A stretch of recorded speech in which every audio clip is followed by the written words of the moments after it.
আজকে এইখানে এসছি আমরা লাঞ্চ করতে। এই রেস্টুরেন্টটা হচ্ছে জিম্বারান বিচের ওপরে। আর আজকে না এত রোদ ছিল, এত রোদ ছিল, আর আজকে ঘোরাটা অনেক বেশি ছিল। আমরা আজকে পুরো হাঁপিয়ে গেছি। কিন্তু এই রেস্টুরেন্টটার ভেতরে এসে একদম সব কষ্ট যেন এক নিমিষের মধ্যে চলে গেল। কি অপূর্ব আর কালারফুল এই রেস্টুরেন্টটা, মানে যত ভেতরে যাচ্ছি তত ভালো লাগছে। আর জানেন এই রেস্টুরেন্টের না একটা প্রাইভেট বিচও আছে।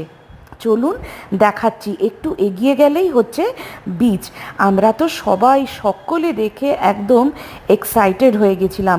বাচ্চারা ঢুকেই ফার্স্টে বিচে চলে গেল। চলুন যাই বিচে। এইটা হচ্ছে ওদেরই প্রাইভেট বিচ। কি অপূর্ব একটা জায়গা। আর ওই যে আমি লাস্ট ব্লকে বলেছিলাম এইখানে কোনো রেস্টুরেন্টেই না এসি নেই, কিন্তু এসি নেই কষ্টও কিন্তু হয়নি, বেশ ভালোই লাগছিল। আর মানে জিনিসটা, জায়গাটা পুরোটা উপভোগ করছিলাম। আর আমার মেয়ে দেখুন দোলনা দেখে, দোলনাতে দোল খাচ্ছে, ও ভীষণ ভালোবাসে। আর জায়গাটা সত্যি এত সুন্দর। এই যে বিচ আর এই যে আমাদের রেস্টুরেন্ট, এখানে বসে আজকে আমরা লাঞ্চ করব। চলুন তাহলে তাড়াতাড়ি লাঞ্চটা সেরে ফেলি। আমি এই রেস্টুরেন্টের মেনু কার্ডটা দেখলাম, ভেজিটেরিয়ানের না কোনো অপশানই নেই। এই জন্য সামনে এই হোটেলটা ছিল, এই হোটেলেই আমি আজকে লাঞ্চটা সেরে নিলাম। এখানে আমি একাই এসছি, ওই লাস্ট হোটেলে না কোনো ভেজ অপশন ছিল না, এই জন্য আমি এইখানেই খাবো। এইখানে দেখলাম ভেজের খুব ভালো ভালো অপশানস আছে। তো এইখানে আমি এদেরই বালিনিজি খুব ভালো আমি একটা প্ল্যাটার ট্রাই করেছিলাম, খুব টেস্টি ছিল।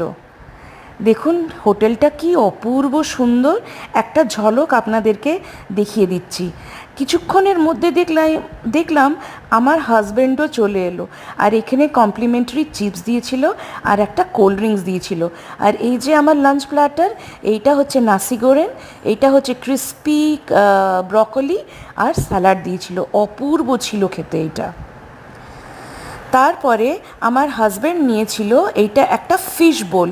এই সাদাগুলো ভাসছে দেখছেন, এইটা হচ্ছে ফিশ কেক। এর মধ্যে স্যালমন ফিশ ছিল, প্রন ছিল, আর আর অনেক রকমেরই ফিশ ছিল, আমি নামগুলো জানি না। আর এইটা ছিল আমাদের ডেজার্ট।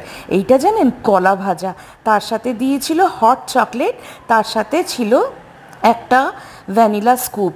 অপূর্ব ছিল খেতে, জাস্ট অসাধারণ ছিল খেতে। আর চকলেট সসটা দিয়ে তো আরও বেশি টেস্টটা না ডাবল হয়ে গেছিলো। আর এই